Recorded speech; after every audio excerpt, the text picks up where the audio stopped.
Good. Nope. Come on.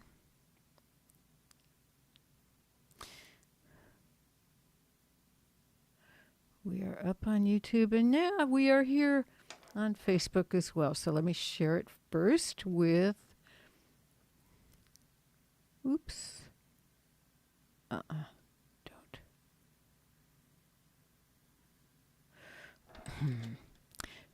Share to a friend. Where is that? Okay. No. It wants to do anything but what I want it to do.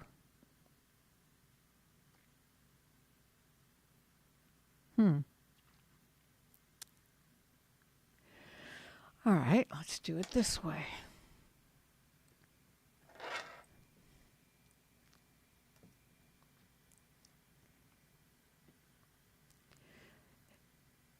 If you have your Facebook set up so that nobody can post on it but yourself, unless they're reviewed by you, be expecting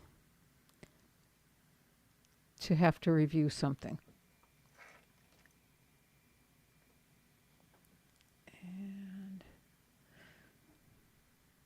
But it appears, oh, there, in 1 hour. Nope, now. Okay, we are live and streaming. And now is when I need to turn on the record. Yay! Since I told you multiple times, I'm going to remember it. Welcome, everybody, to Any Sunday Songwriters.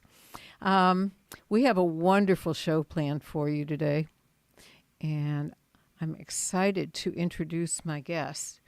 I don't know where she is on your screen. On mine, she's on the left. Tina Ross is here from the coast. I think where I must have met her is at a Folk Alliance conference in, I can't remember the name of the place, but it's near LA. And to the right is Pat Buckner, who I met online at Far West Campfire, I think. And here's what I do. I go to play, but I sit there and lurk, and then I poach people from all these song circles. Because that's how you do it, right? That's as one does. So, Tina, Yes, you want to kick us off and I sure will. tell us a bit about yourself and play us a song? Okay, I just wanted to tell you actually, the way that we met was that I had seen that you had a book with a CD or something, or you had done that. I didn't know who you were. Yes.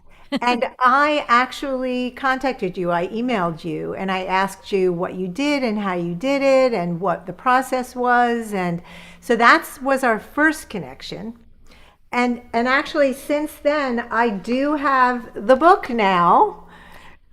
That Marvelous. that Thank you. yeah, I do have the book, and it's not a CD, but it's like a QR to the music. But that was how we met first, and then we saw each other in person. Yeah, Yeah, it's that cool. makes sense. We Yeah. share information, and it's a very supportive community. So yes, so thank you for that. That was helpful to me, and along the Yeah. way. Yeah, I'm Tina Ross. I am a singer-songwriter. I live in New York. I've been working. I started about 5 years ago when I was. I just had to fix something. I was a chiropractor, and then I went to a songwriting conference and said, "Oh, I've got to do this." And so then I started writing, and I've been working really hard. I was just an emerging artist at Falcon Ridge, and just working on my second album, and it's great. It's just such an incredible community of people, and that's been most of my focus is building community, because where are we without community? Nowhere. Yeah, Indeed. yeah. so I can start us off. This, good? Yeah? Please. Okay. So this song is actually on my first album. It's my debut album. It's called While I'm Here.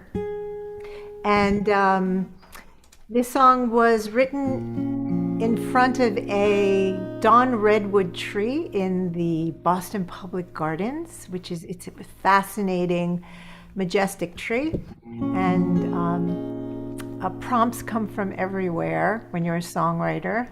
So that was my prompt, a dawn redwood tree in the winter. It was covered with snow.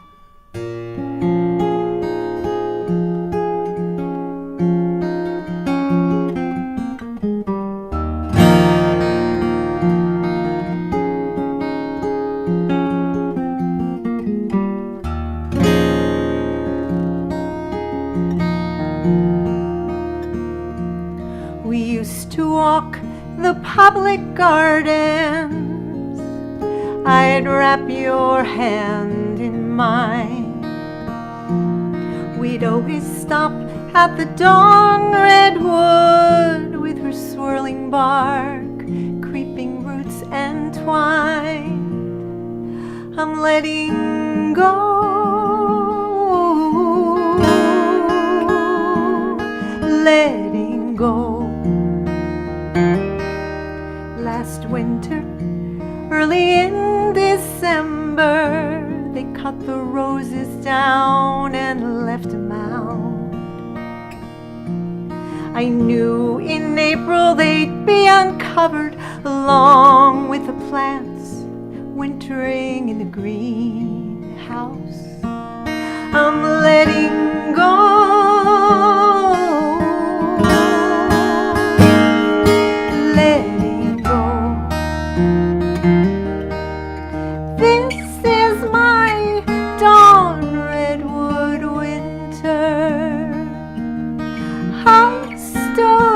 firm against the wind, and I dropped my weathered leaves, 'cause more will grow again.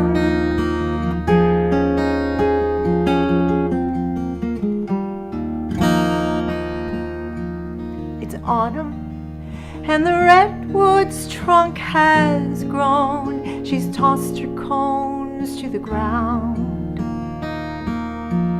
A willow's bough dips down to test the waters. I thought I saw you in the crowd.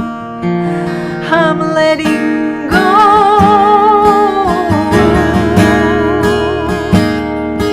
letting go.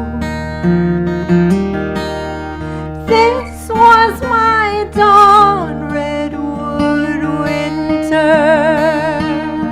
I stood firm against the wind, and I dropped my weathered leaves, 'cause more will grow again.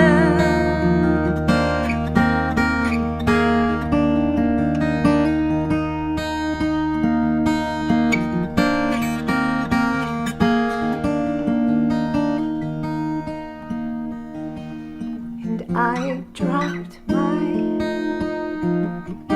weathered leaves, 'cause more will grow again. I know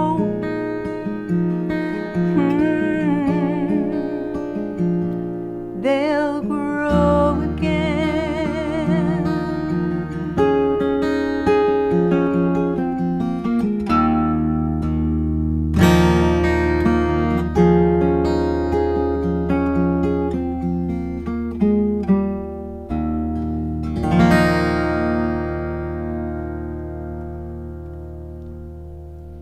Brava. And what a lovely message.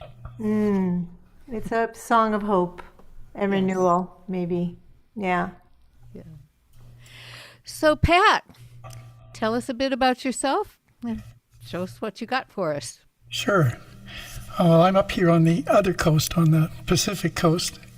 I live in Powell River. It's a little community, a couple of ferries away from Vancouver, Canada.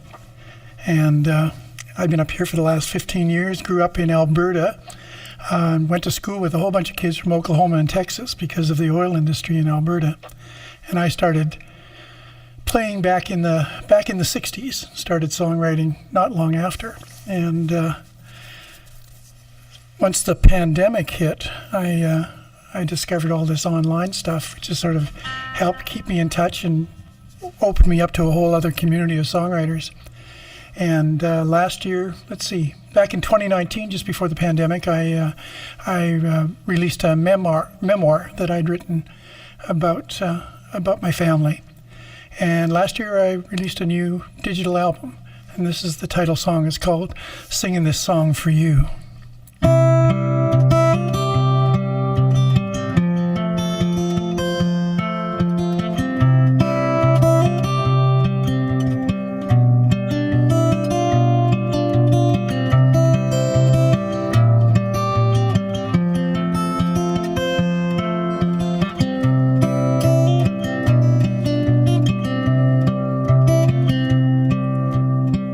Let's sing some Dylan or a little John Prine.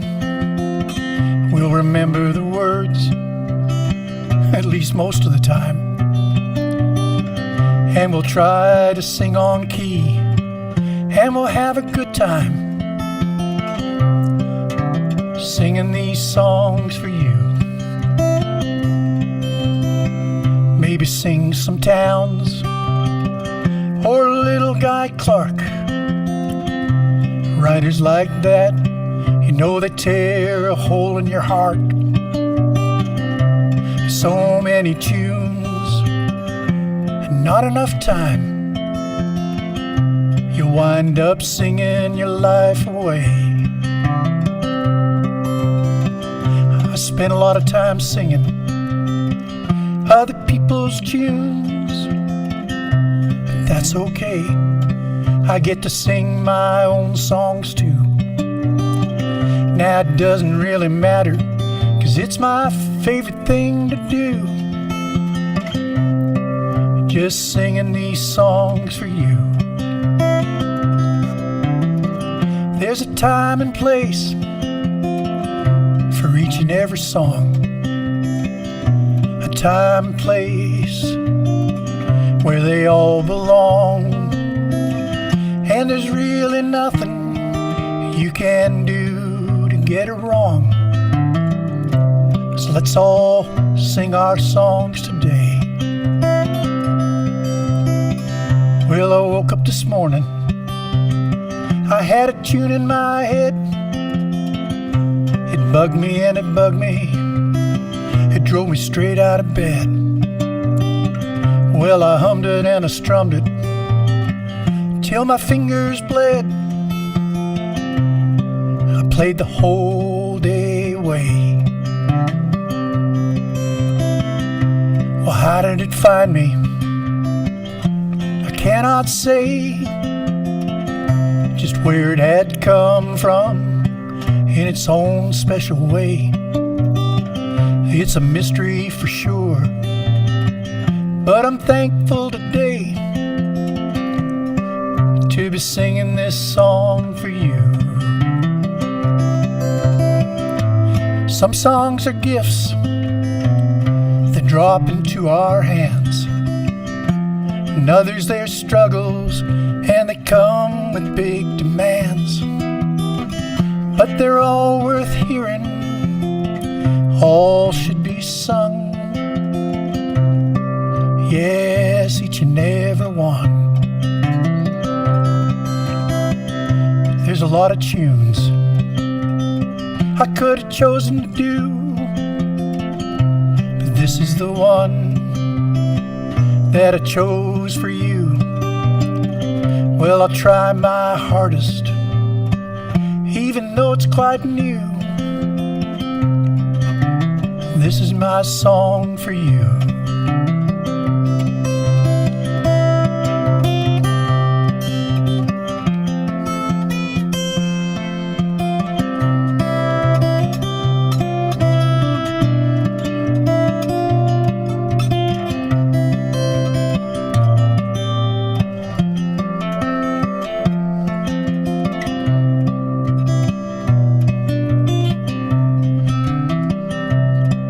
Well, so let's sing some Dylan or a little John Prine, and we'll remember the words at least 78% of the time.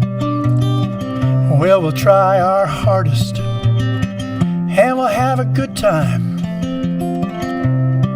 just singing these songs for you.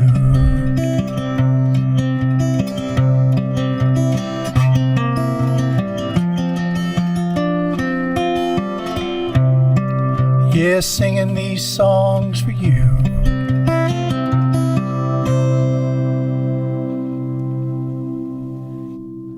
Oh, wow. Marvelous. That was great. Yeah. That's So a great opener for a show. No kidding. Yeah. Well, thank you. Really inviting everyone in. That's beautiful. So yeah, that thank you for doing that. It's perfect. Alrighty. So this is a song about a place that no longer exists, except it's everywhere. I live in Austin, so I'm in the middle between the two of you. What we used to call the third coast. I haven't heard that term in a long time, but it still is a third coast. And I used to drive from Austin to Houston all the time on the road that goes, frankly, like 100 feet from my house, or maybe 100 yards, I forget. How big is a football field? It's about a football field away, and the road goes all the way to Houston. Here's the thing, though. It goes east, and then at one point it turns right at a 90-degree angle, and somehow it's still going east. And I still haven't figured out how that works. I've looked at a map, and it does not tell me a thing. But right after you made that turn, there used to be this big field with a whole bunch of old gas station signs. Excuse me. And, like the Pegasus and the Standard Oil torch and all those in various states of disrepair. And in the middle, there was a little white building, and on the side it said Jezebel Cafe.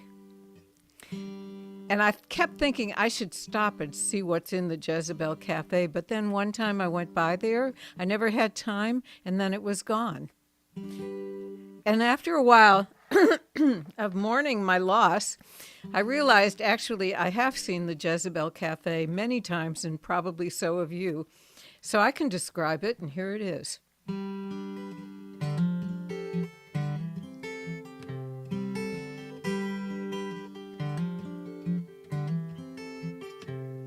At the Jezebel Cafe and Dance Hall, Blondie presides at the bar, and the regulars line up before the doors open at 7. There's a raised wooden stage in one corner, and the band drifts in around 9. And they drink up their brews and finally go on at 11. And what they lack in skill, they make up in enthusiasm. And the ladies imagine they're the belles of the ball, in the arms of Prince Charming at the Jezebel Cafe and Dance Hall.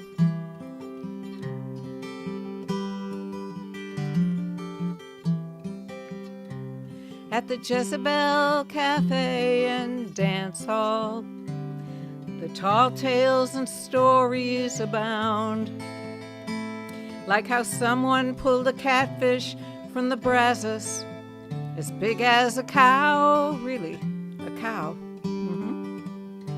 And all their granddads built the first church in the county, and all of them go every Sunday, except for the ones that grin and swear they are in church right now. And what they lack in truth, they make up in enthusiasm. And the ladies imagine their heroes about 7 feet tall. No, wait, make that 8 feet at the Jezebel Cafe and Dance Hall. It's not far from civilization, but it's not too close either. Between Brenham and College Station, about a mile from the river. And they know that developers coming, so they'll have to move over sometime soon. But they say they'll hang on till the Jezzy is gone. And at the Jezebel Cafe and Dance Hall, when the lights come up on the decor, it's all sawdust and 2x4s, but the patrons don't care, 'cause it's good old days that they come for, a fragment of fast fading time. So tomorrow at 7, again they'll all line up right here. And what they lack in variety, they make up in enthusiasm.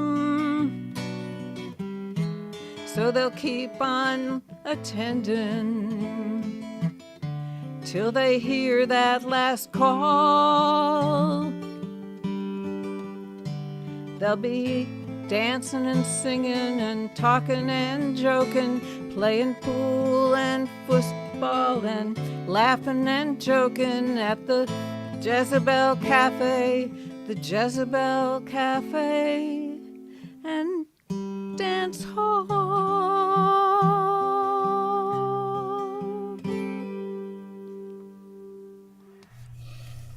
Oh, lovely tune. Thank you. You are a really good storyteller. Thank you. Yeah, that was good. A lot of detail. That was great. Well, we'll keep going on around and around like this until they throw us out of here. So. Okay.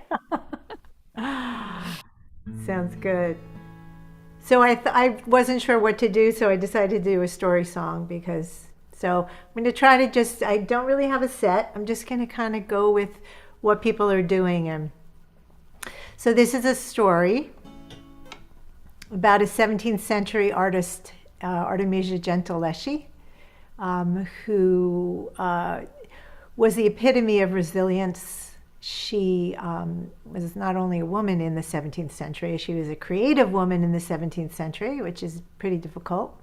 And she was the first female to be admitted into the Florence School of Art, the art school there. She endured a lot of things in her life, one of which was she actually was raped by one of her fathers, who was one of her teachers. Her father took credit for some of her work, and one of his proteges had raped her, but then there was a trial, which is an incredible thing at that time, which she won. She won the trial, but of course nothing was done to the perpetrator. But, you know, it was a step in the right direction. So this is a little bit of Artemisia's story. I was looking at a painting, a self-portrait of hers, and she was wearing a beautiful green dress that was kind of like a drapey dress. and had this look on her face, and that's all I needed. That was my prompt. So let's see, I had a tree that was my prompt, and now this is a painting. So there you go. I guess I have a very visual way of accessing my creativity. So this is called Artemisia.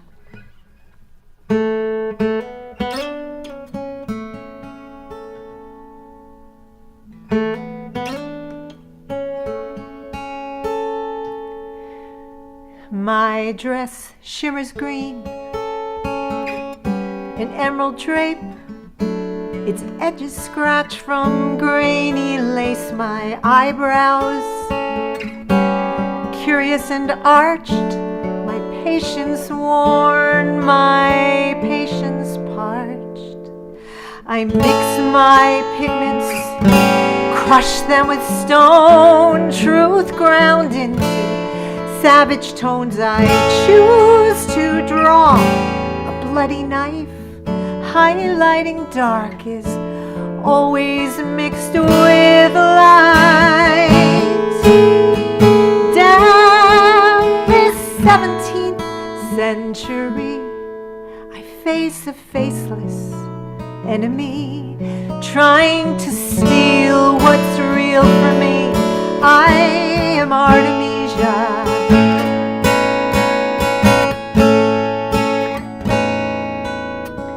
Vindicated, I left my father's home, wrapped up my brushes, will and shadows with brazen strokes. My heroines are freed, I paint their prowess, wounds in the stories.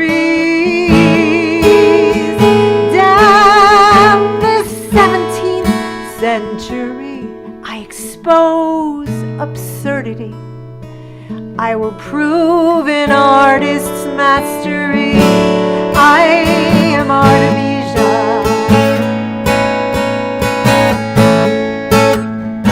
I am Artemisia.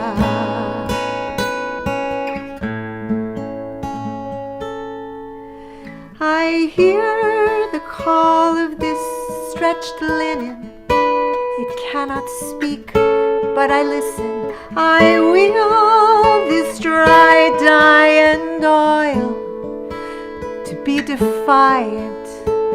We will not be silent.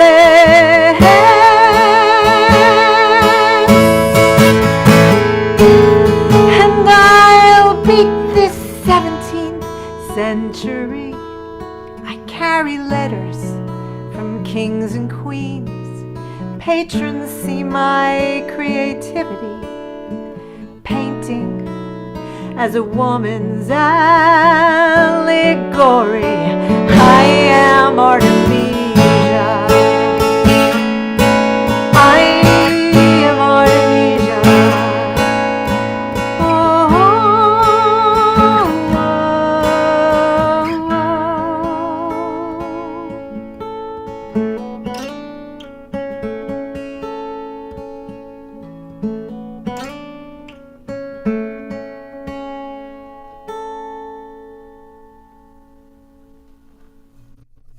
Oh, wonderful. Marvelous. thank you. She's quite an artist, so you can check her out if you don't know her. She's amazing, really amazing. So, Pat, Sure. yeah. Well, I started writing songs, I guess, just a little over 50 years ago. And this is the one that first one I guess I figured was fit for human consumption. And when I wrote it at the time, I really was, I was probably in my late teens, early 20s. And so I was imagining what the world was like. And now, 50 years later, I kind of understand a little bit about what this song is all about. It's called Pale Lights.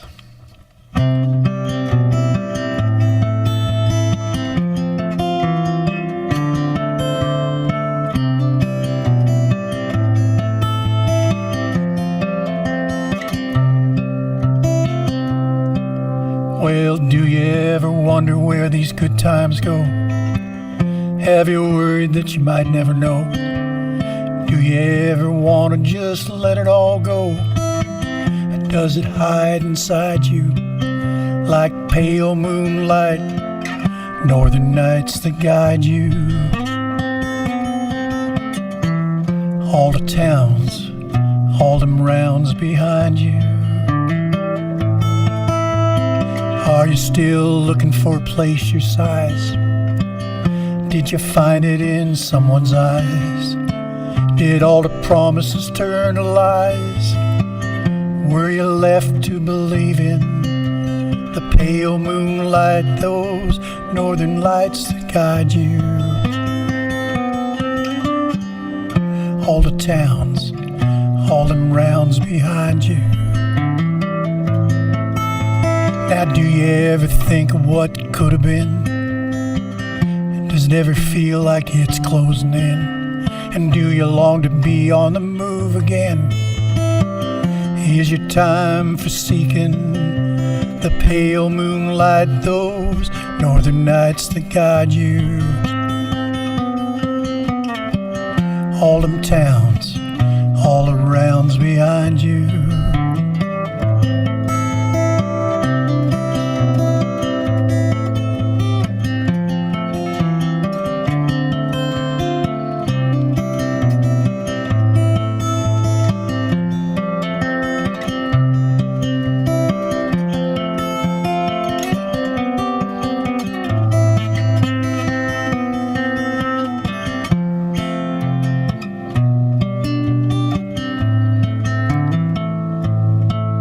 When I came back revisiting this song again, I realized it was time to add a new verse to it.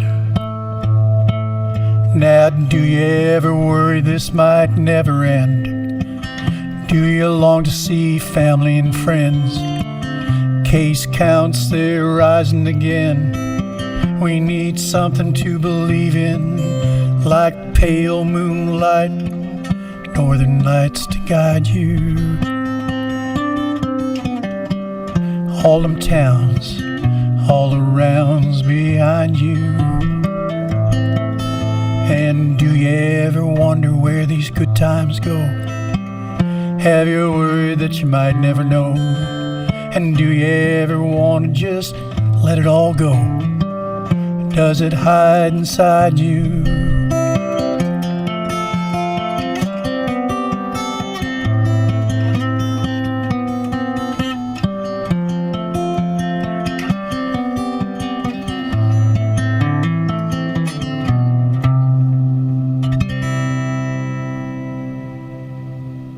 Oh, that was lovely. Oh my. And you wrote that at what age? 19? Yeah, I tried to nail it down. I think it's 19 or 20. Yeah. I had no idea what any of that stuff was all about back then.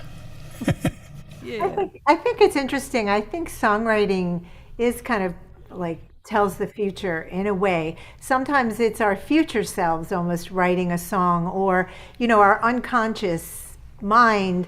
And then, years later you figure out, oh, wow, that's what that was, which is what you're saying too. Yeah, you bet. Really I mean, I incredibly think that's really true. I think sometimes for me, songwriting is something that sort of just, I never really put too much thought into it, because I find that it gets in the way. It's like writing. When I was writing my memoir, if you try and structure it and you try and write with a particular kind of intent, you can get something out of it, but it isn't necessarily the magic that just sort of flows through you. Indeed. Indeed. love it. I have always seen songs as like little gifts from outer space or some other dimension, and you reach up and you pull one down and you open your hand and go, oh. That's right. Well, for me, I think it kind of just sort of hits me over the head. I mean, I never, I've been lucky that way. I've had about half a dozen songs that have just sort of happened, often in songwriting workshops, with a prompt or something, and 10 minutes later, the song is there. And, and it's so nice, when that happens, to be in the flow. Yes. And especially if, oh my God, it rhymes. Yeah. Well, that helps too, occasionally. Yeah.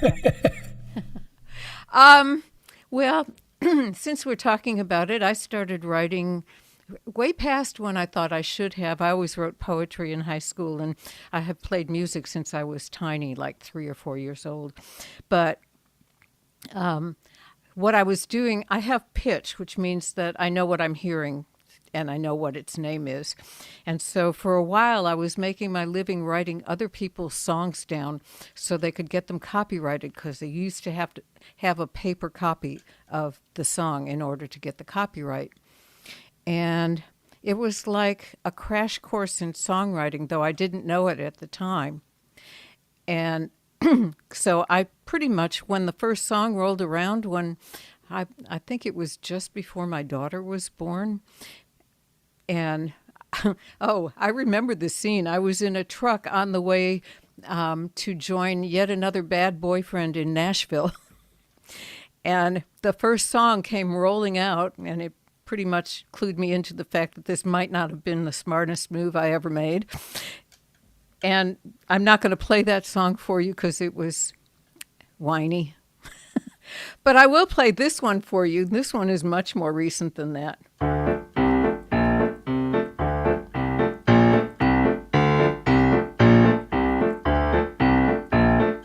I will not be leaving without a struggle.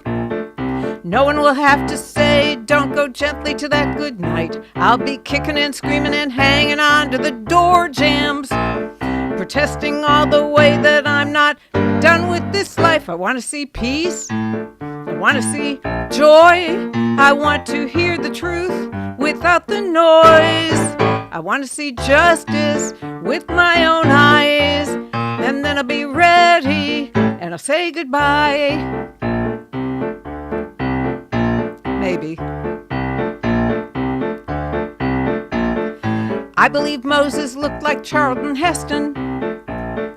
I believe he had a word with God. All I want to know is, when is it my turn?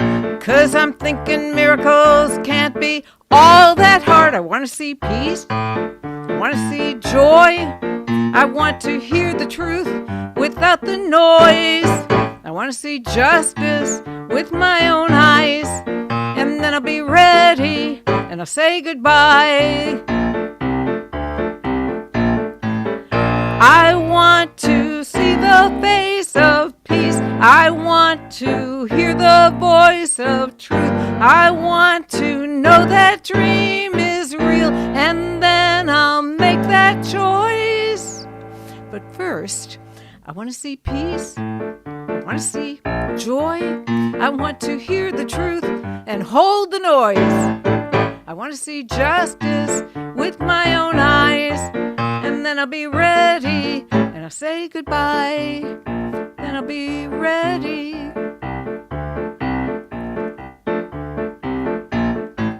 Nah.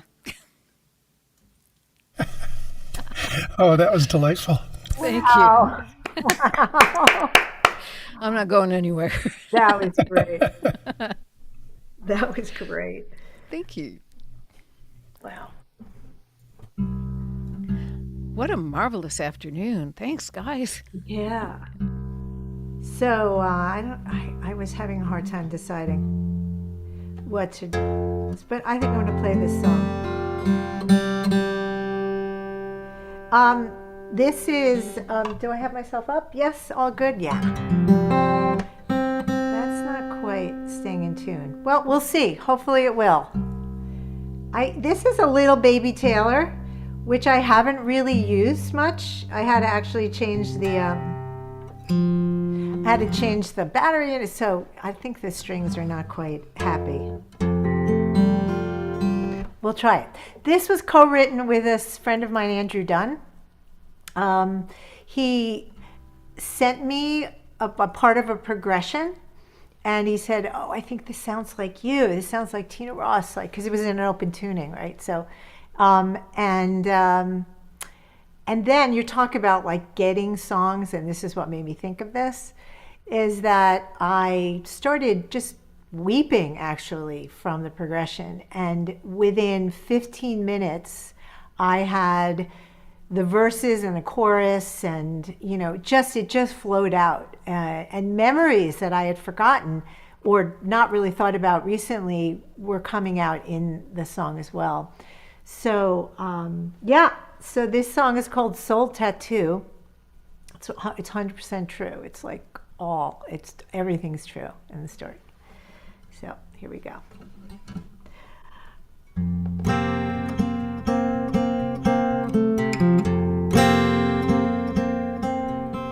He worked in a restaurant my father owned, a belly laugh, gray beard half grown. He stood way over my head so high, with cheeks full of freckles down to his bow tie. Would you like to borrow a freckle, he'd ask, and sweetly put one on my chin real fast. With a kindness I'll never forget, I still hear my giggles from decades ago. Strangers become friends, we just never knew. He's a part of me, a soul tattoo.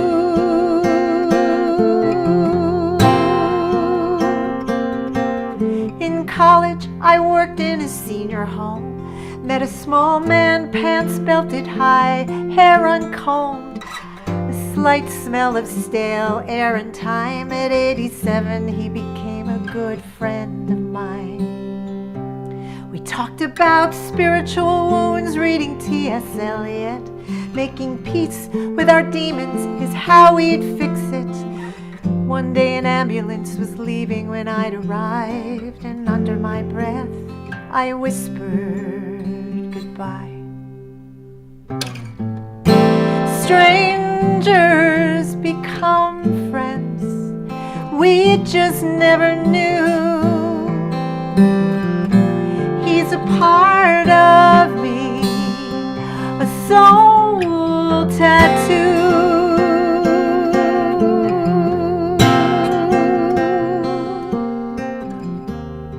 Indelible are the memories left by the people I have met.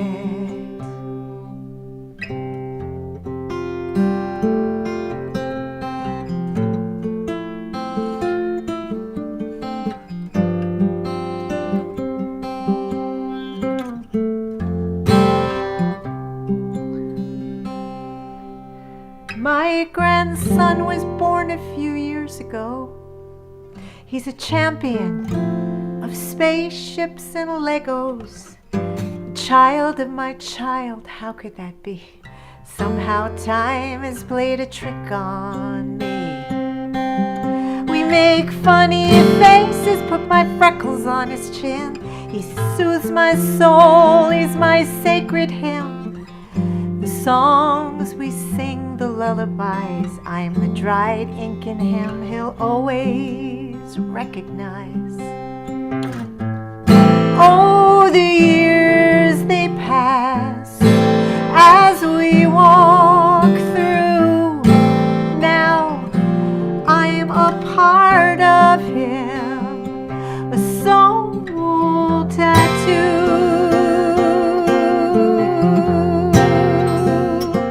A soul tattoo.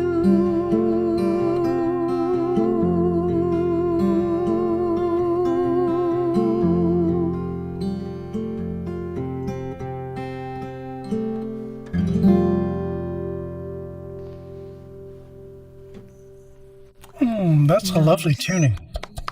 Thank you. It's just dad down a step, Yeah, it's lovely. which makes it kind of loose and jingly jaggly. But thank Very you, nice.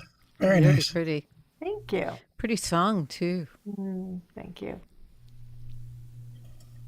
This whole time thing and grandchildren and boy has a mark on our lives. Incredible. Well, I remember saying when my daughter was growing up that she could get older if she wanted to, but I was not planning to. And I'm holding to that. Last week we went to our oldest granddaughter's engagement party. She's 26. Oh my. And there was 250 people at this engagement party. Whoa. Big family that she's getting married into. Wow. It was a Lebanese family, and what a spectacular party. There were swords, there were drummers, there were all kinds of wonderful things. Well, congratulations. Yeah, no kidding. As Klinger used to say, the Lebanese are filled with the juices of life. Yeah, yeah, it was remarkable. Celebration. Wow.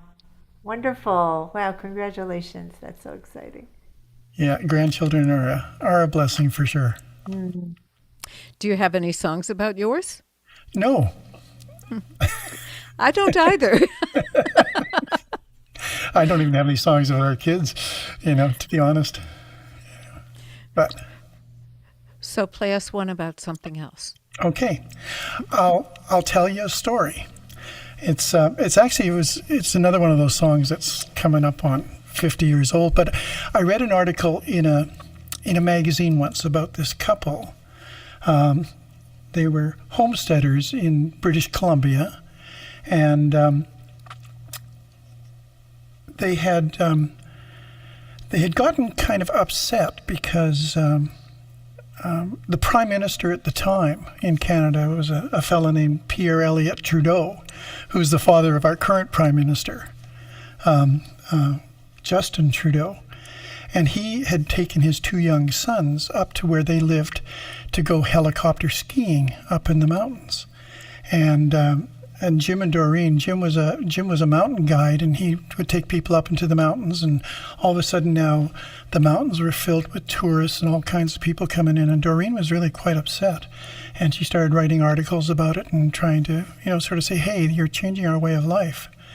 And I read about this and I thought, wow, this is an interesting story. So I wrote this song, and it was back in the days, I guess, for me when, I thought that songs could change the world, and that may or may not be true, but this song actually changed my life. I'll tell you about that after I play it. It's called Bugaboos.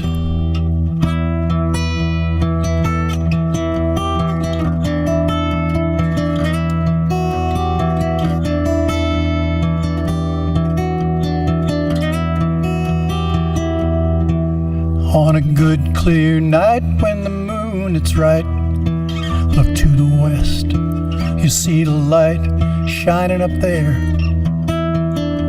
up in the Bugaboos. Jim was a logger and a flunky too, handled horses for a survey crew before he made his life there in the Bugaboos. It was 1936, they first came. Jim and Doreen built a cabin on a plain there in the Radium Valley, up in the Bugaboos. Where on them good clear nights when the moon it's right, you look to the west, you see the light shining up there, up in the Bugaboos. They bought 100 horses for $1 apiece. Government gave Jim the only lease to guide that entire palace range in the Bugaboo. And over half a section just to call their own saw laid of the children grow, the taggarts of the valley, valley of the Bugaboo. Where on them good clear nights when the moon it's right, look to the west now, you see the light shining up there, up in the Bugaboos.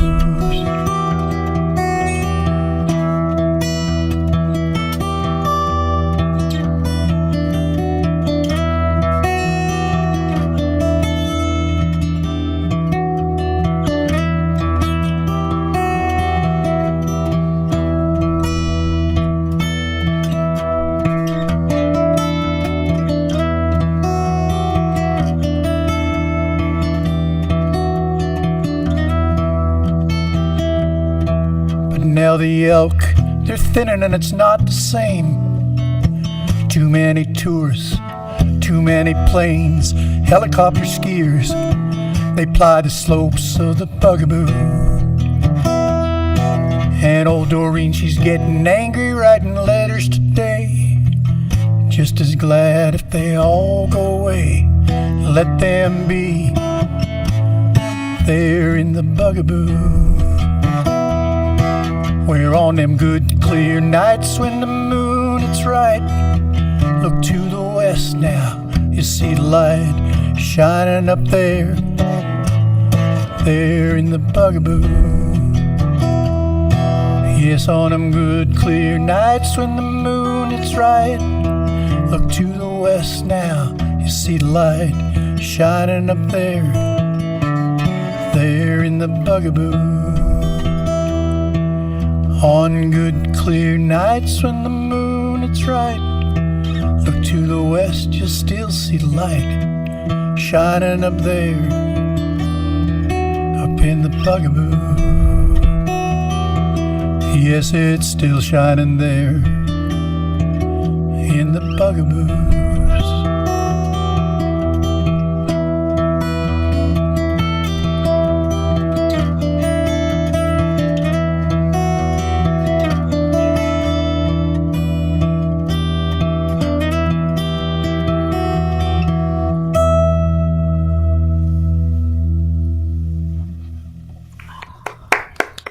Wow.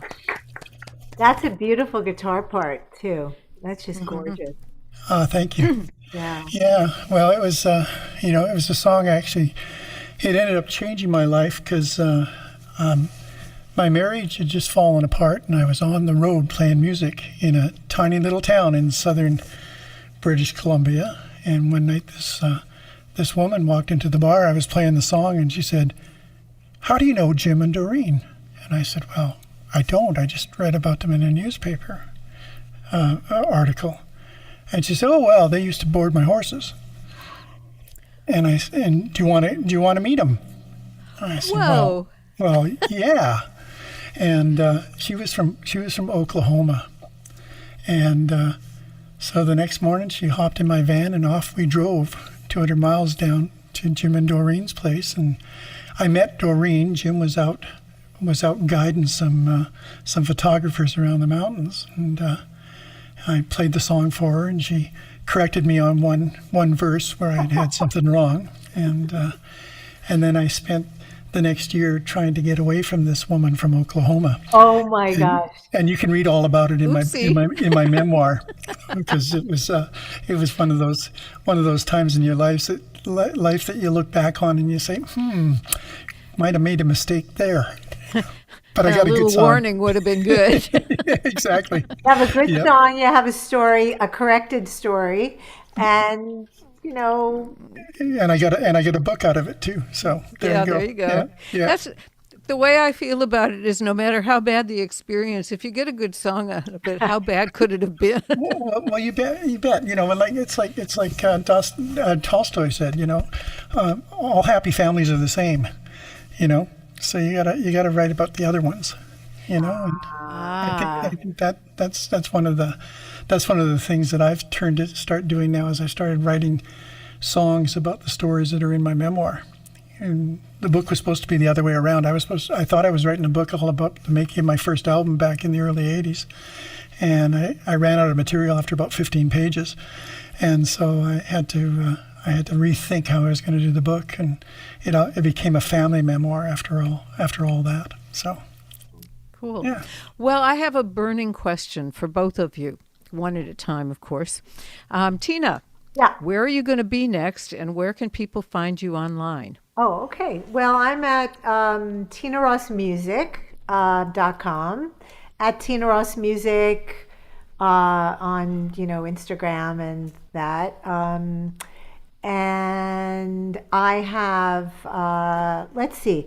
I'm going to put in here also, if you want to join my email list, I have an email sign up. So I put that in the chat if anybody, I don't know who's here, so wants that. Let's see. My next thing is actually Tuesday night. I'll be at the Bitter End in New York City.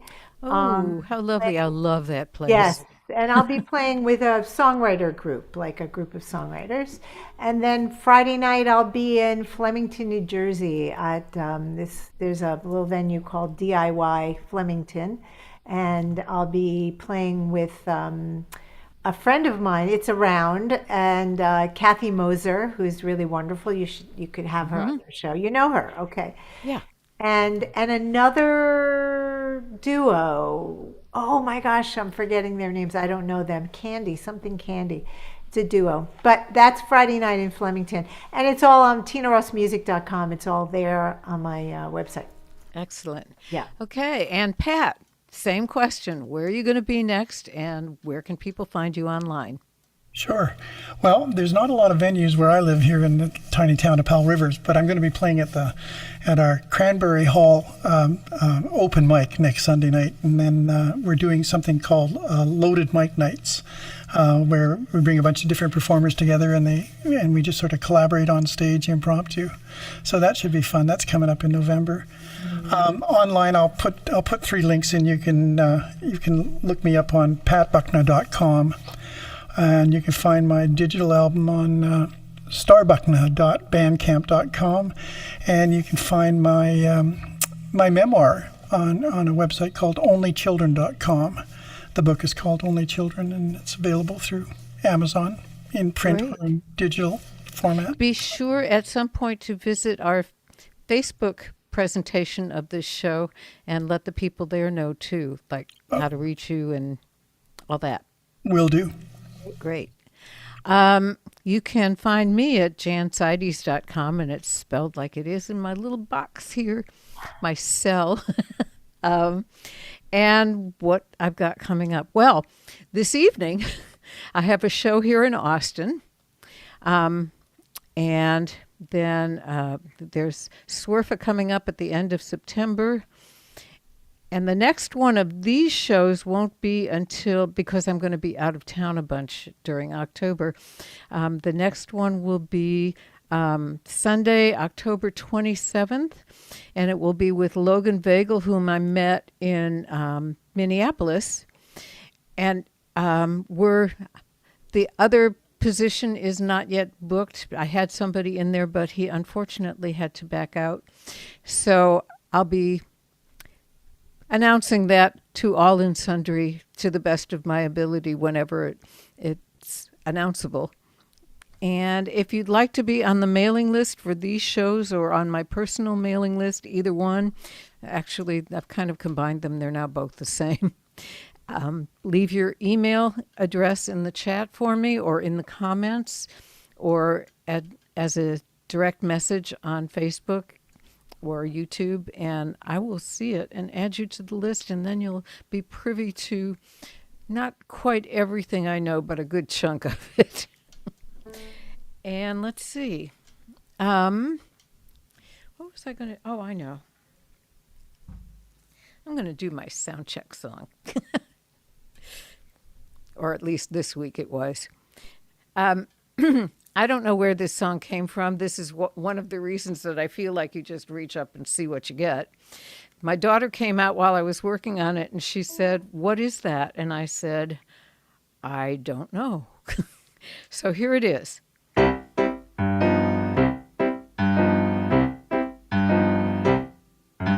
Where are all the Gretas and Marlenas? And all the Mae Wests, where are they? No one tells the boys, come up and see me sometime. That's all out of style nowadays. But I still long for old-time steamy romance and satin gowns and stockings with seams and men that wear trench coats and fedora hats. I wish they'd bring that all back. 'Cause I want to be a femme fatale. I want to be a vamp. I want to whistle like the call and have 'em all eating from my hand. They put me on a pedestal, competing for my glance. I want to be a femme fatale. I want to be a vamp. Though I am a liberated woman, Sometimes I'd prefer to be a tease. And when I see those starlets with eyes come hither soft, I could pull that off, it seems to me. See? And men would buy me clothes and bring me jewelry, and open doors and pull me out a seat, and then stand by politely until I'd sit, enjoy my sparkling wit, a little risque repartee with a femme fatale. I wanna be a vamp. I wanna be the party doll that upsets all their other plans. I know it isn't fashionable, but it's so elegant. I wanna be a femme fatale. I wanna be a vamp. Dietrich and Davis, they had it made. Mansfield and Monroe, hey, where'd they all go? Well, the women we admire now in the movies are all doctors and lawyers and chiefs. They don't flutter their lashes or swing their hips. They don't pout their lips or sit on anyone's knee. And if they're in some older profession, they've all been reformed by Act 3. They've given up their cigarettes and champagne. I guess we've come a long way. But I sure miss the day of the femme fatale. I wanna be a vamp. I wanna give the boys the eye, call some guy my honey lamb. I'd have 'em all in a spell, I'd have 'em in a trance. If I was a femme fatale, I would be sensational. I wanna be a vamp.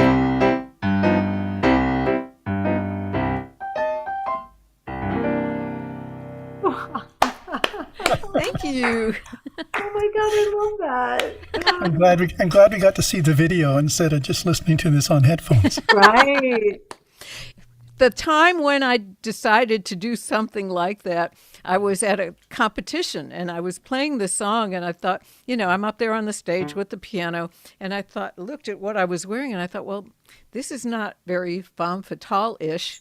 So when the time came, I picked up my skirt as high as I could get it to go, and the audience cracked up and I went, yes. There you go.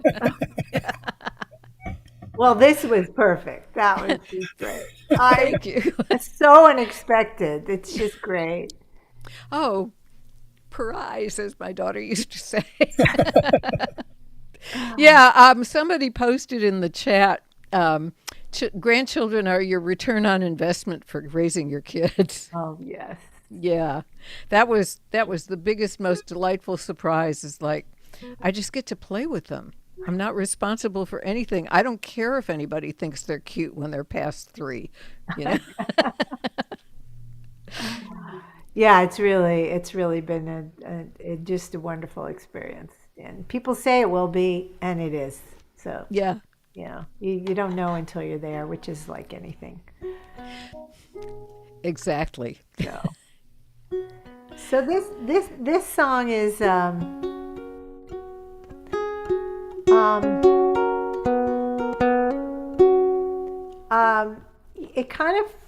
it also has some humor to it, and it does talk about wanting to be something, like you're saying, femme fatale. Yeah, this is just about being myself. So, not anybody else, but just being myself. Right? So here we go.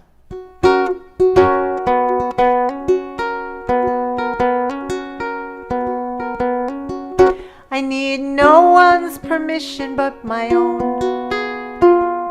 I'll buy the shit out of that sweater.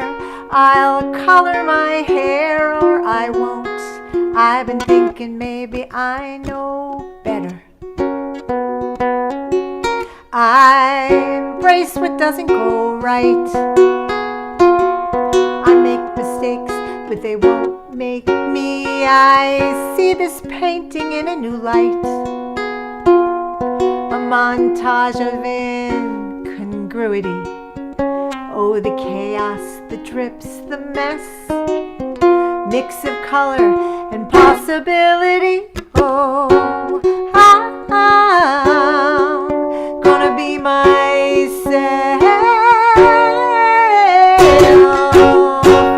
I'm gonna be myself.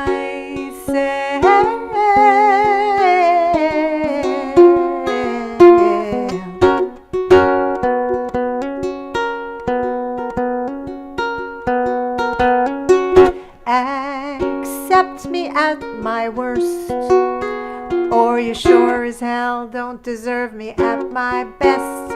With my unkempt hair and my rough brushwork, see the art in the accident.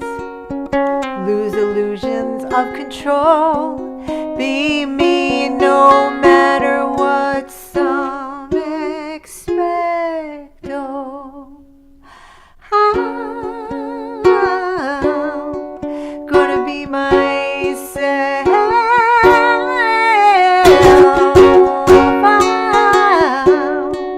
gonna be myself.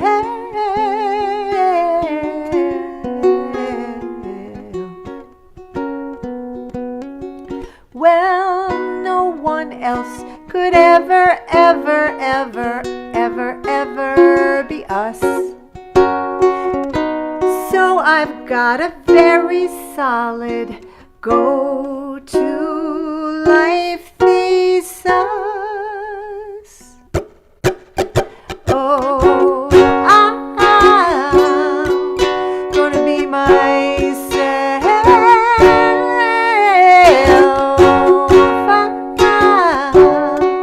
I'm gonna be myself.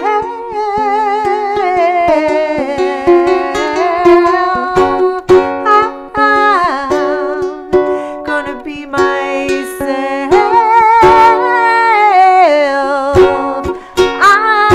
I'm gonna be myself. Ooh. I need no one's permission but my own. Indeed. Oh, that was great. I we love would not have you self-affirming be songs. anyone else. You know, sometimes especially when we're younger, we're just like, comparing ourselves to everybody. But as we get older, we realize we got it going. We're fine. We're good enough, right? Absolutely. And not only that, you can't be anyone else. They're already taken. That's right. Yeah, no one else could ever, ever, ever, ever, ever, ever, ever be us, which is the bridge in that song. Cool. Thank you.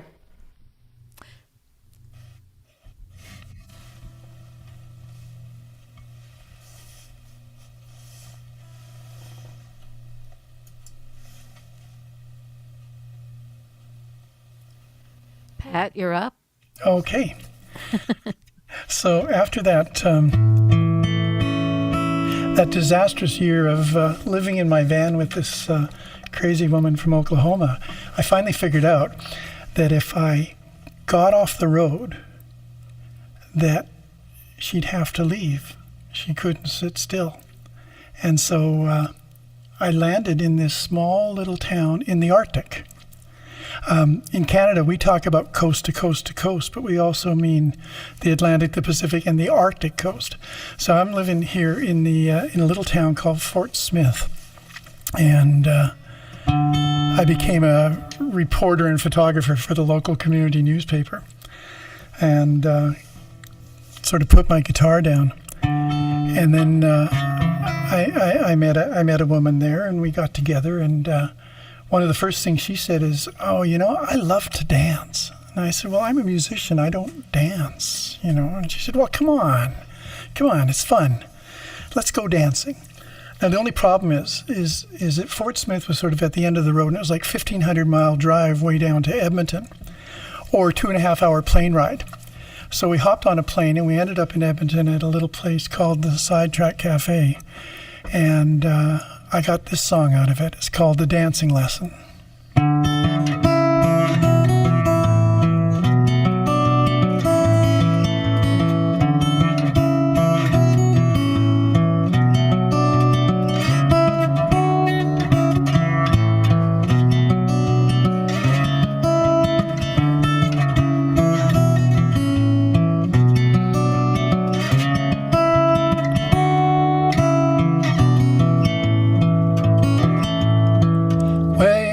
On the dance floor and you took my hand, said here's a little lesson I know you'll understand.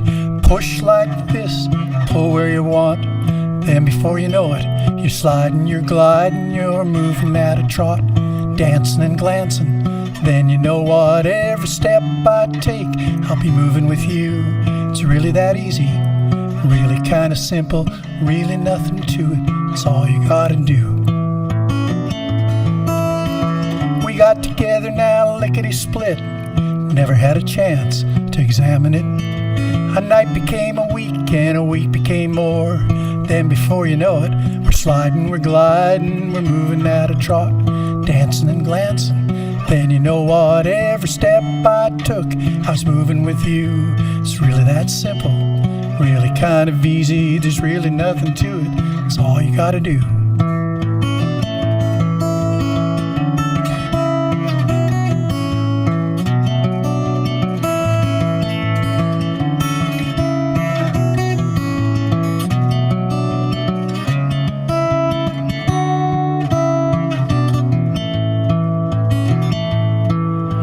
I hope that this dance can last forever,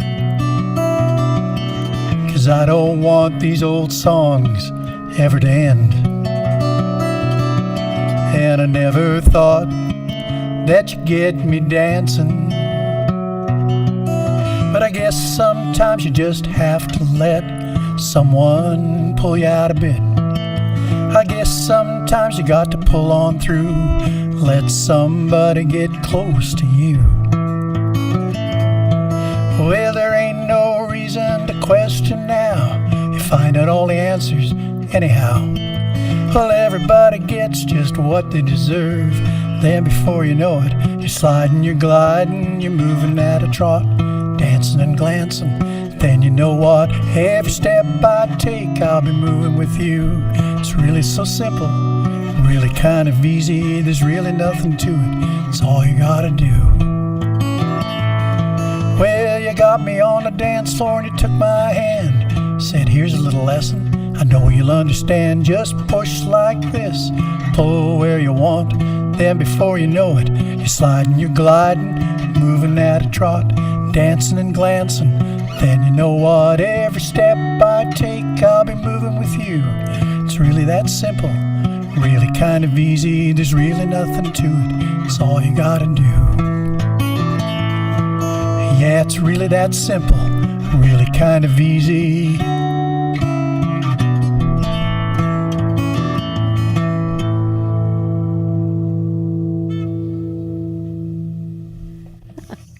That's great. It really is.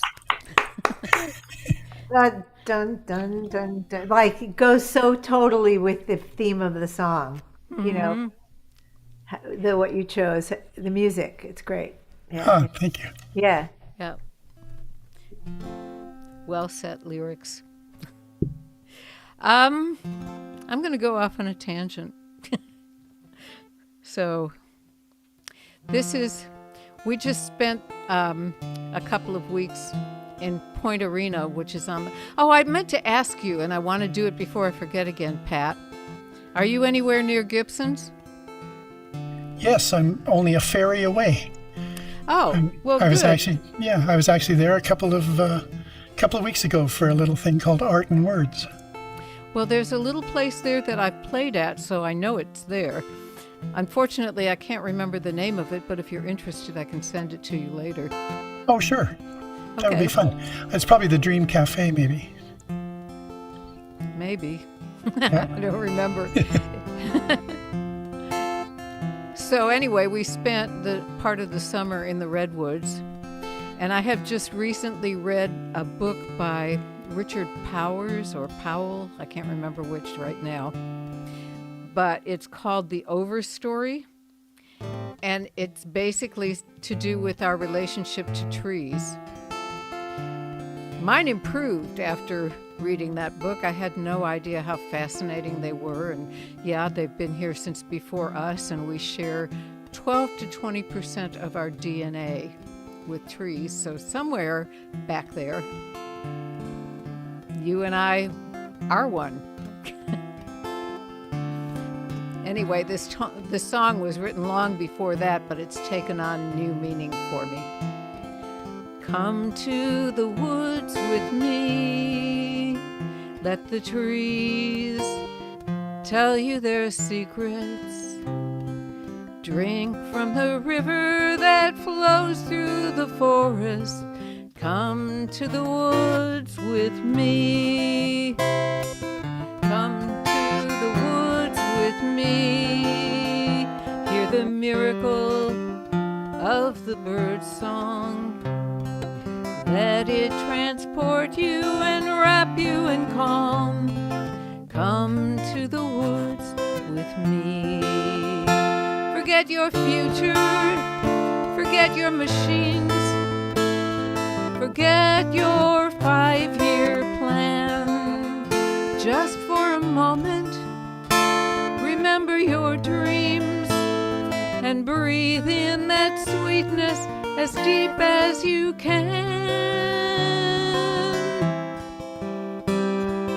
And come to the woods with me. Find the birthplace of ancient wisdom. Let it restore your sweet optimism.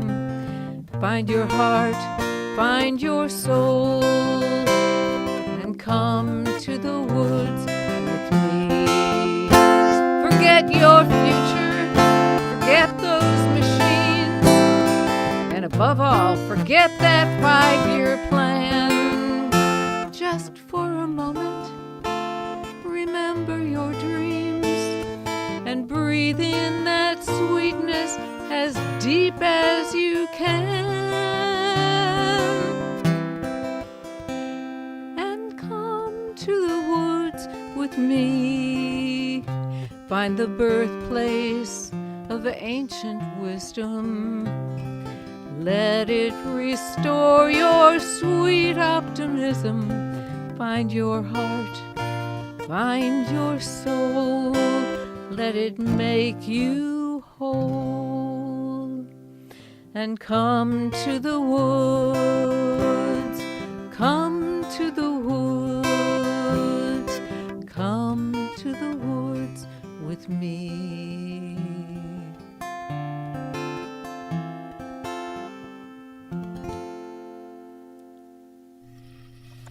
Oh, Good sentiment. Thank you. beautiful. I do feel when I'm in the woods, I feel that, that vibration, that connection. I do. Indeed. And it feels like coming home. Mm. Yeah, I There's have a a. tree. Go ahead. Go ahead.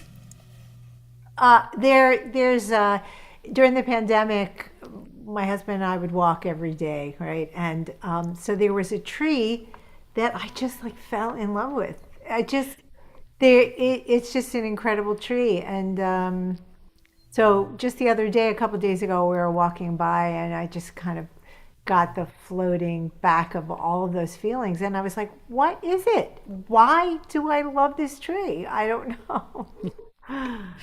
I have a recording studio on a little island, one ferry away from where I live here. We got a little 2-bedroom log house that I've converted into a recording studio, Oh and wow! it's surrounded by the big old trees because we're in the rainforest up here, and it's part of it I think too is that trees create oxygen, and you're walking in the trees and all of a sudden you've got all of this extra energy, there's something spiritual about trees, that's for sure. Absolutely. And what island is that? That's Texade Island, it's called. Yeah. Yeah.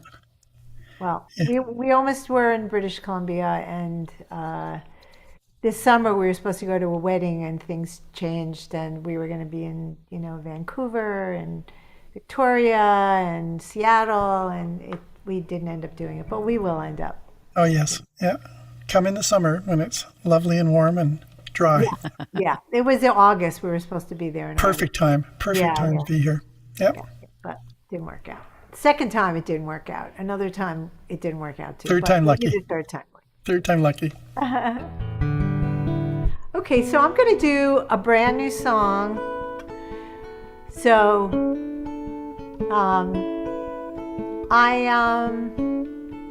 and the reason I'm doing it is because of the song you just did. And I went to a retreat at the end of August, like Labor Day weekend, with Ellis Paul. He does songwriting retreats, and so he paired us up, and I was paired up with Erin Ash Sullivan, who you may know, and if you don't, check her out. And we had 50 minutes to write a song. And so we wrote a couple of the verses. We didn't have that much of it. But since then, I've worked on it and added a bridge and also an introduction, like a prelude, which I used to be in a jazz trio. I was a singer in a jazz trio forever while I was a chiropractor. And so, all of those lovely, wonderful American standards have those preludes, those introductions. So I decided to write an introduction for this song like 2 days ago. So anyway, here goes. It's called Hold On to the Good Part. So let's see if I can do this.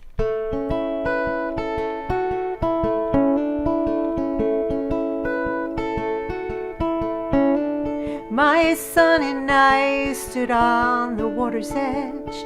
The tide crept up to wash away our footsteps.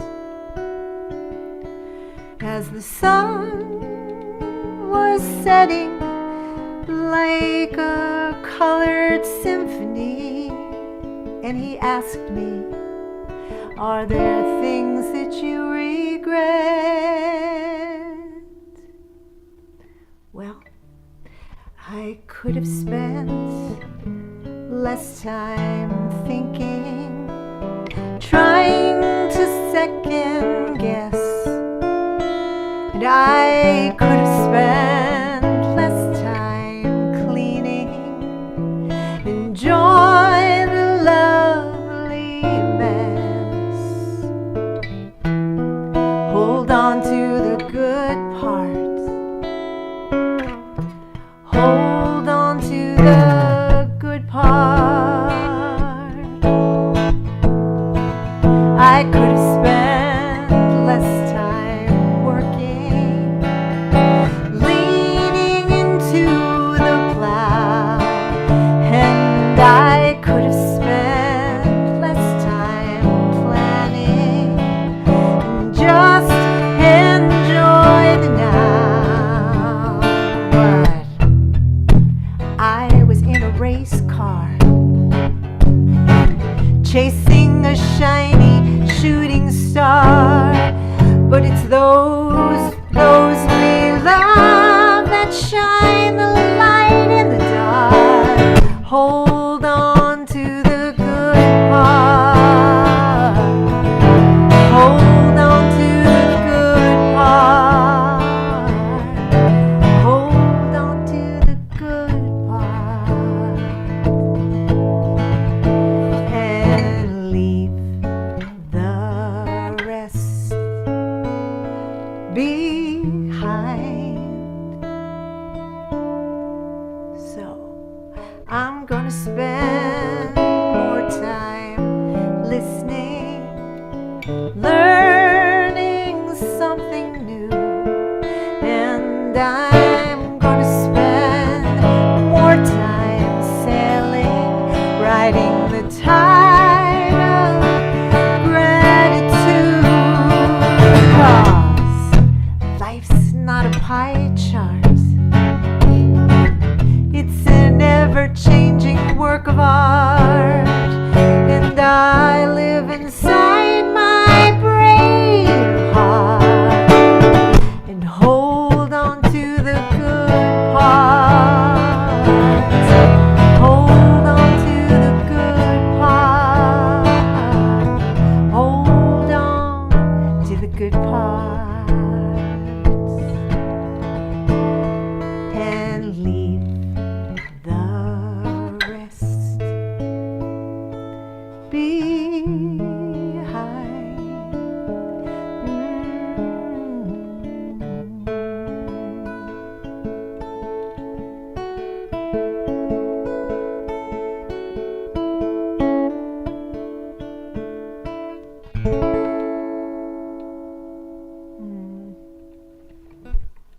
Oh, that was beautiful.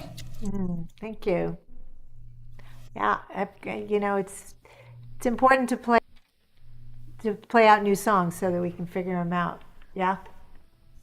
And see where the holes are. Yeah, my Um, we song. Oh, sorry. Go ahead. we lost Janet. I meant to say goodbye to her at the end of your song, but um, Janet is in Tel Aviv, or actually she's north of Tel Aviv, so life is probably fairly stressful, and she was tired. So, Yeah, she's quite the trooper, though. Boy, she shows up at a lot of open mics where it's 3 a.m. her time. yeah, I know she never sleeps, No, but things are scary where she is right now. yeah, for sure. So I didn't mean to negate your hanging on to the good parts, because you're absolutely right.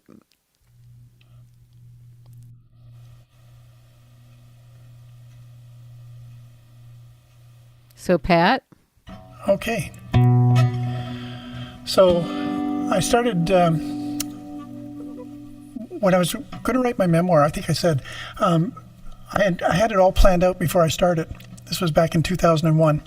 And I was going to write a book about the making of my first album of original songs. And this was back in 1982. And I had it all worked out. I knew what every chapter was going to be a song, and it was going to have some lyrics from the song, and it was going to be the backstory to the song. And I started writing it, and I ran out of material after, like I said, about 15 or 20 pages. I realized, every time I sort of said, oh, well, this happened, that happened, I realized I had to go further and further back, and I ended up going right back into my childhood. And then in the course of it all, I realized that I wasn't really writing a personal memoir.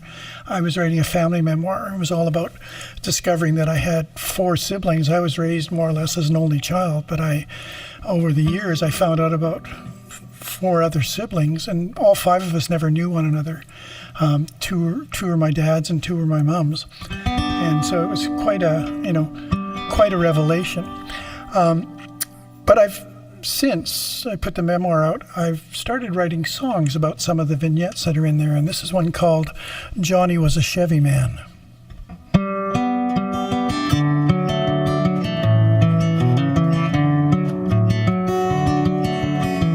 Johnny was a Chevy man. Boy, he loved his cars. Can't beat a Chevy, he'd say with pride.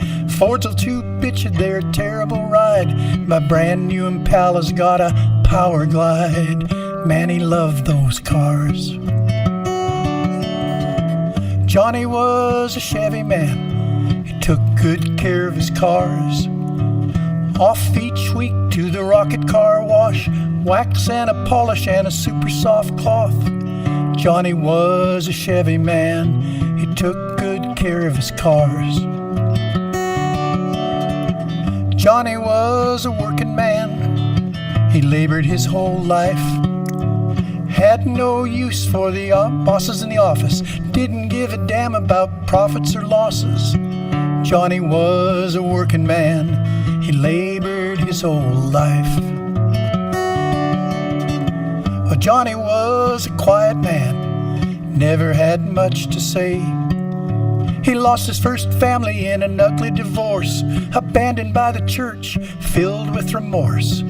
Johnny was a broken man. He kept things to himself.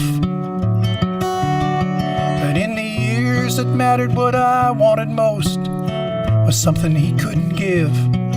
An encouraging voice, an outstretched hand. Something other than a reprimand. Something to help me understand I mattered as much as his cars. Johnny was a Chevy man. Boy, he loved his cars. The cars meant more than I ever did, and if he cared at all, he surely kept it hid. Johnny was a Chevy man. Boy, he loved his cars.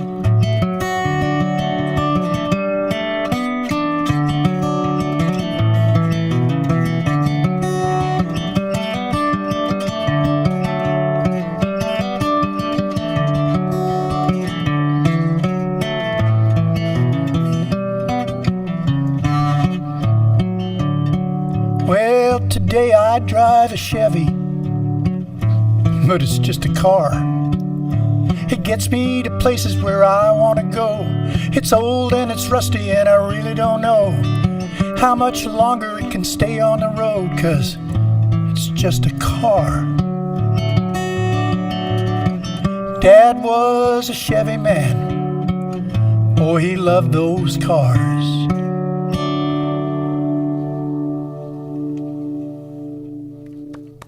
Wow.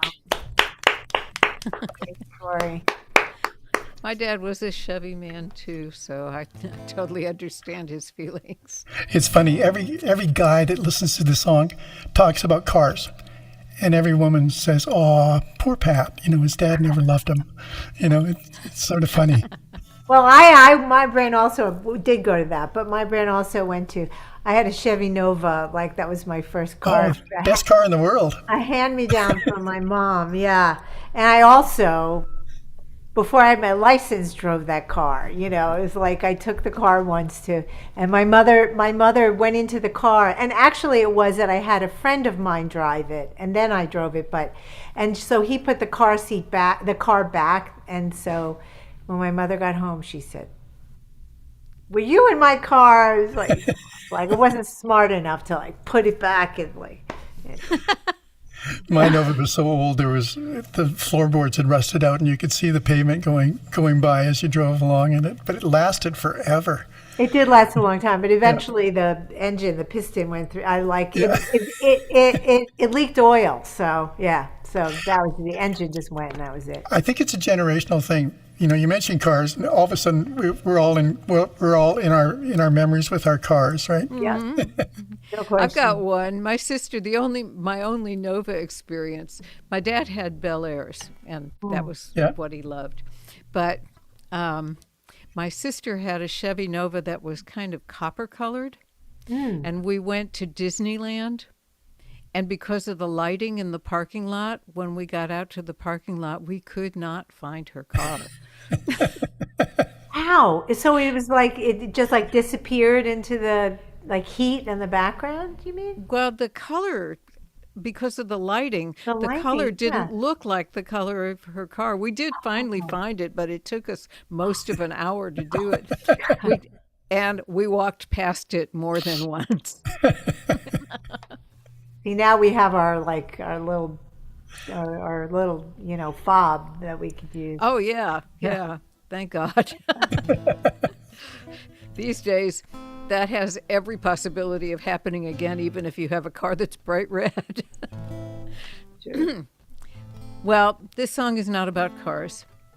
It's about several things, but mostly it's about someone who is doing what we do. And I ran into her at Swerfa last year. She calls herself Flamey Grant. And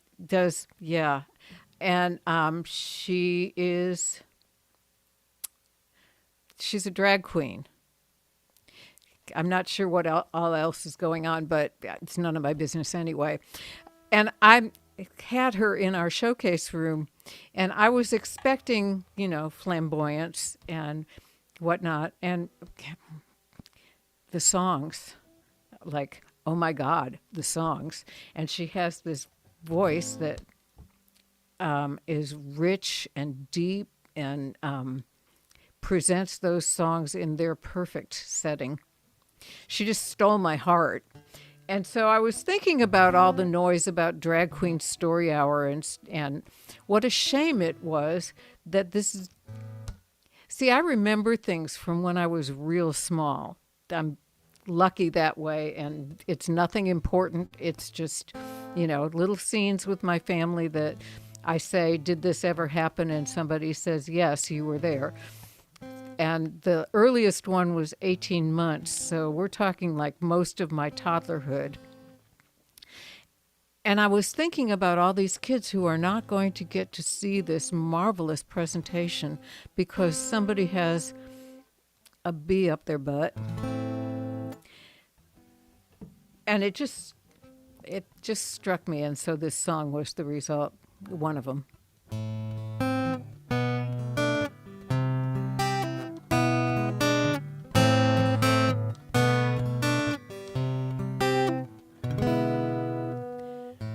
Lady Indigo takes her stage. Marmalade shadows dance on the walls. Before her a cluster of curious eyes, flickering fireflies, wait for her call.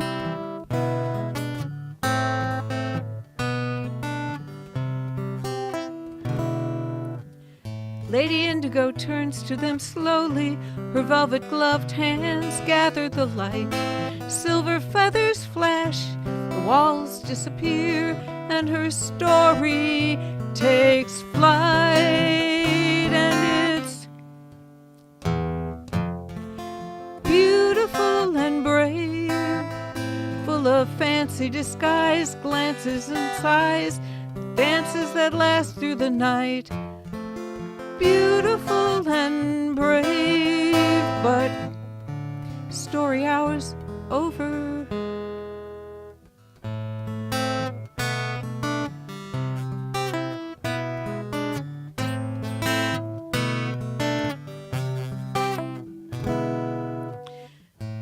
Lady Indigo paints brilliant hues, seducing you with dazzling charm. Mortals venture where they're not meant to, but somehow get sent to their true lover's arms.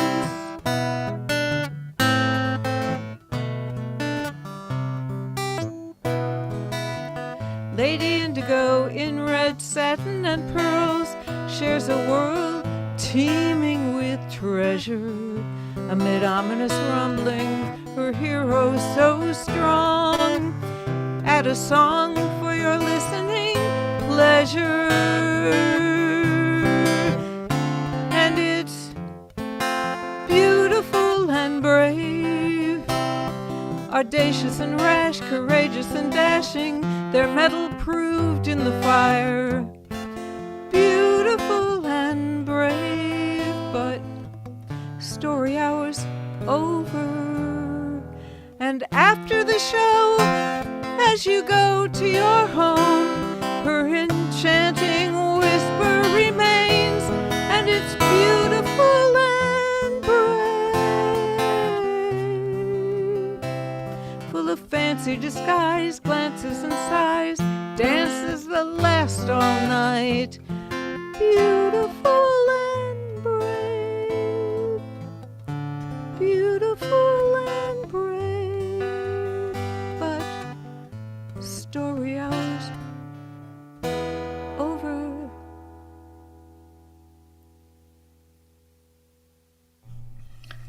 Wow. Oh, that was thoughtful.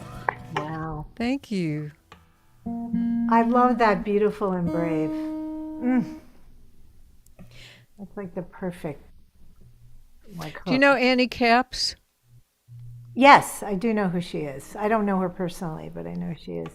Well, I sang it to her, and it was beautiful and strange at first, and she said, for Flamey Grant, it's not strange.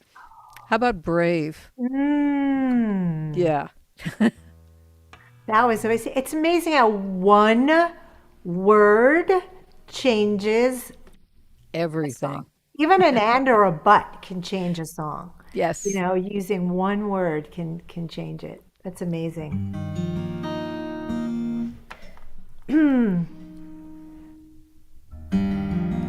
So I'm going to do a song. This may be our last round, depending. Oh, okay. In fact, I think we better call it our last round, Okay. just so to be on the safe side. So I'm ending on a somber note then. Sorry, but I'm not the last one playing, so it's okay. Let's see. Okay. So this song takes place somewhere maybe in the early 1900s, maybe 1915 or so, 16, in a field in Europe somewhere. So.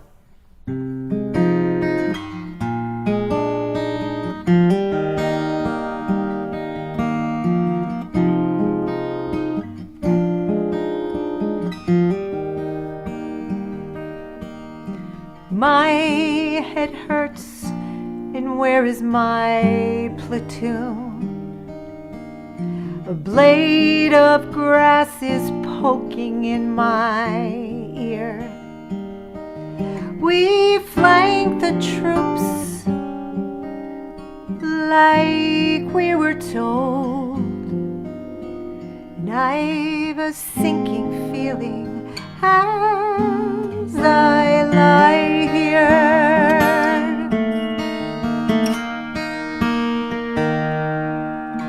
Flashback in my mind, we're watching fireworks. I'm 5 or 6, your face is lit up and smiling. I'm playing on the picnic blanket with my friends, but now I can't move though I'm trying, and you come to me, you come to me, you come to me when I need you most. How is it that my tears are turning red? I can hardly see you through this scarlet haze. Tell me, will they know me when they come to gather me? Is this my final day? And you come to me, you come to me, you come to me when I need you most.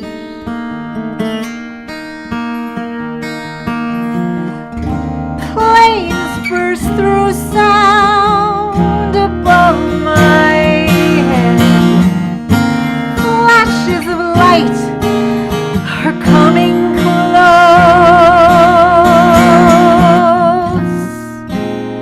and I'll be that unknown soldier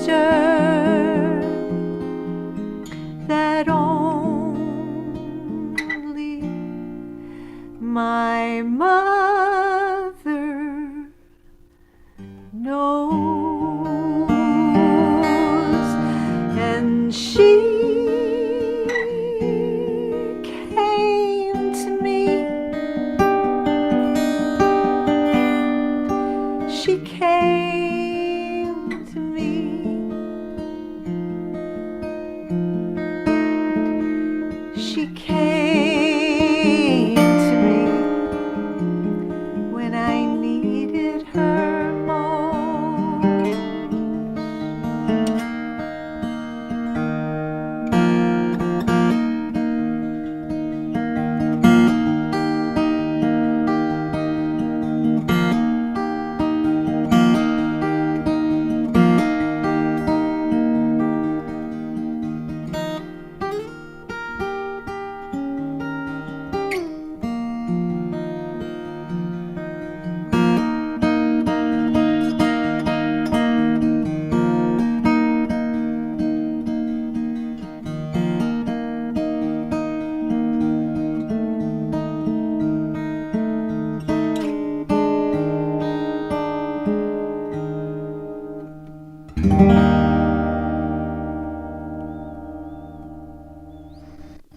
Wow, that was gorgeous. Tina. Mhm. That was amazing. That's hard to say. Yeah. So I'm ending on a little bit of a, yeah. But But That's thank what you so songwriting's much about. for agreeing to do this. For saying yes for a second time. Thank Oh, you. for sure. Oh, absolutely. It's great. Thank you for having me. My pleasure. And Pat? Well, Tina's song made me think of the song I'm going to do for our last song. This was one that I wrote in a songwriting workshop with Joe Craven. He gave us 5 minutes to write a poem. He said, write a poem in 5 minutes. So I scribbled down some words, and then he said, okay, let's turn it into a song. And he chose a couple people from the group, and he worked with me on this one. And by the end of the workshop, 3/4 of this song was done. And he gave us a prompt. The prompt was waltzing with. That was the prompt that started this. And this is called Waltzing with My Mother.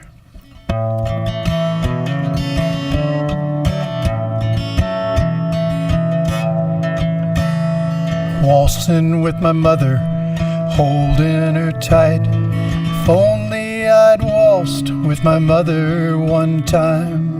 Well, I know she would have loved it. I know she would have cried.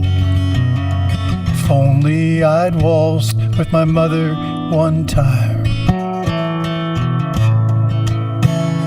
1, 2, 3, 1, 2, 3, dip, swirl, and glide. 1, 2, 3, 1, 2, 3, hold on so tight. 1, 2, 3, 1, 2, 3, whirl round the floor.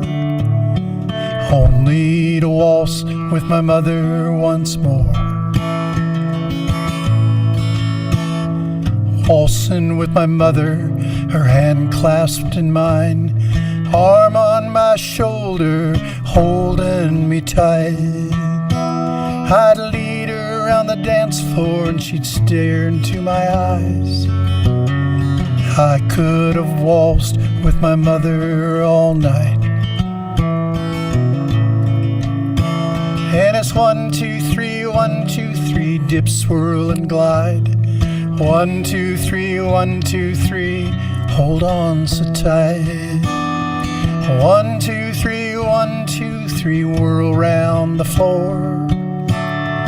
Only to waltz with my mother once more.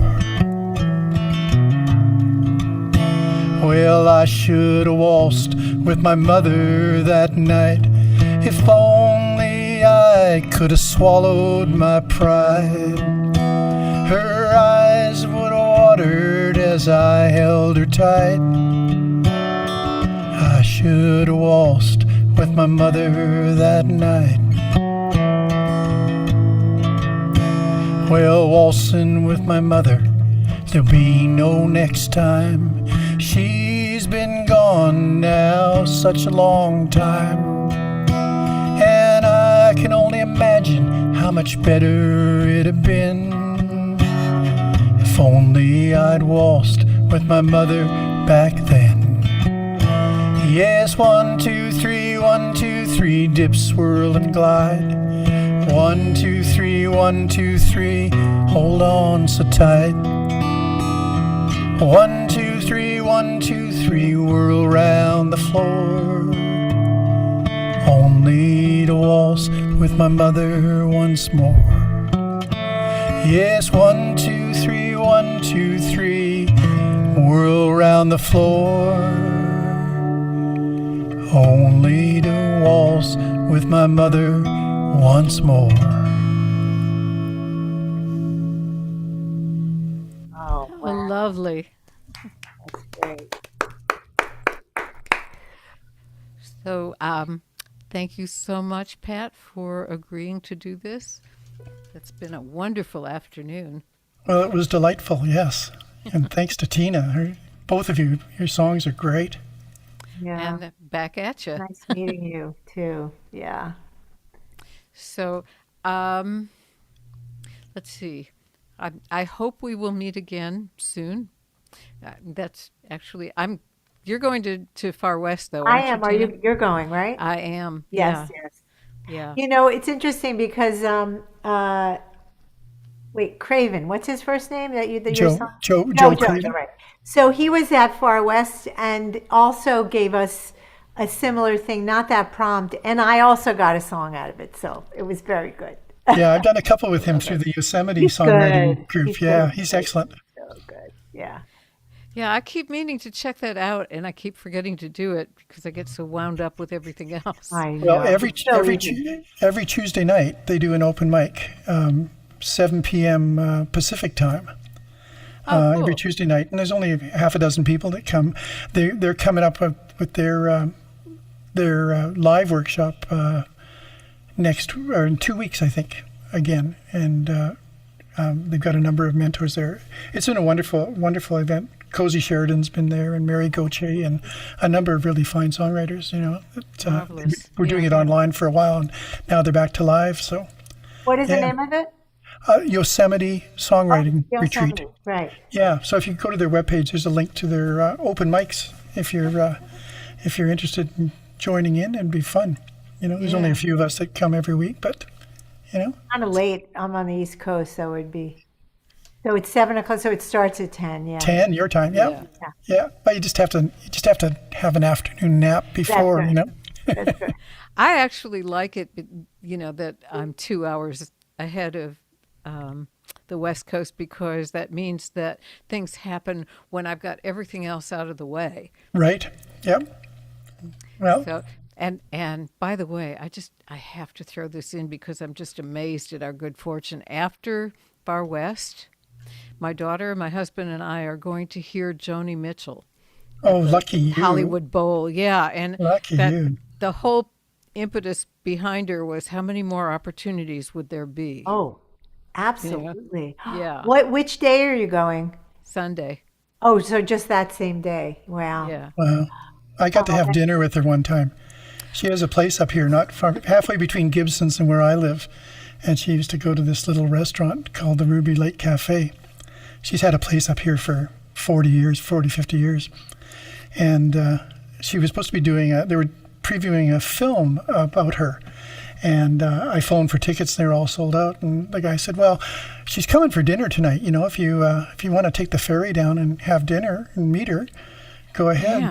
So we did. And spent She about could 2 have hours. a place in Austin, but that wouldn't mean that I got a chance to have dinner I with know. her. Oh, it was just delightful. It was before her aneurysm, and it was. She was just remarkable. Smoked about 2 packs of cigarettes while we were there in a couple of hours. She was just a heavy-duty smoker, but fascinating woman. Boy, oh boy. Lucky you. Is that in your memoir? No, that's in the next one. Should be. It's in the next one. Volume Okay, 2. well, I'm going to do a dance number 2, but it's not a waltz. This is my husband's been working with Quintango, and that's what they play is tangos, and they're wonderful, and I love them. And the thing is, tango kind of rubs off. So there's this.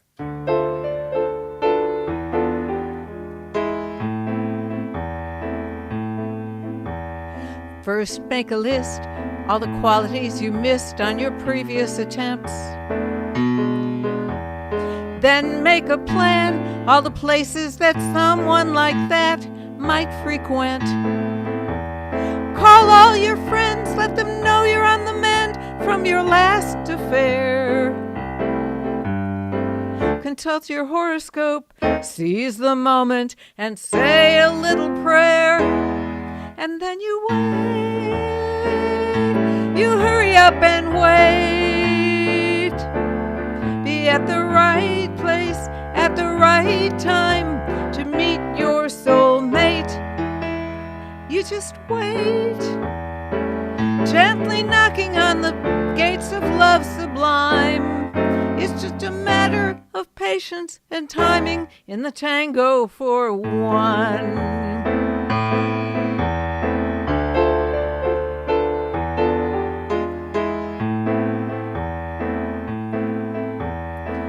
Improve yourself, pay attention to your health, learn a new dance.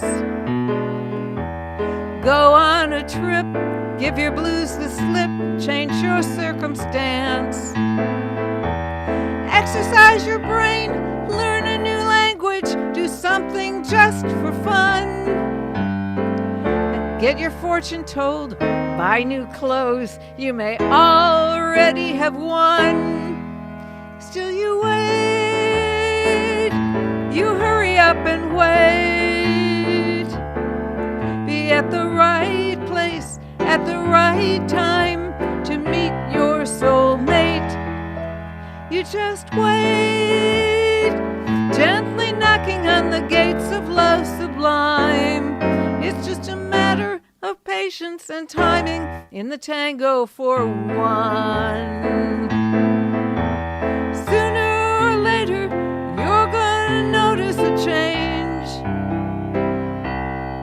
Your own company ain't half as bad as they claim.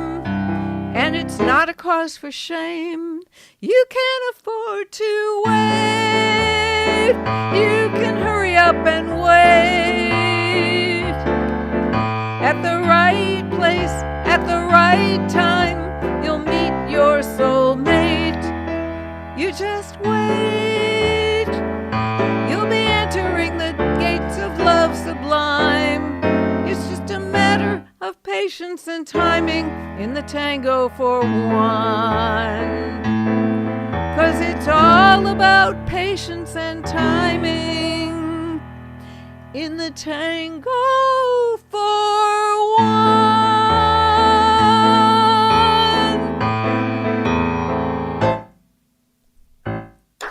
Wow. Thank you.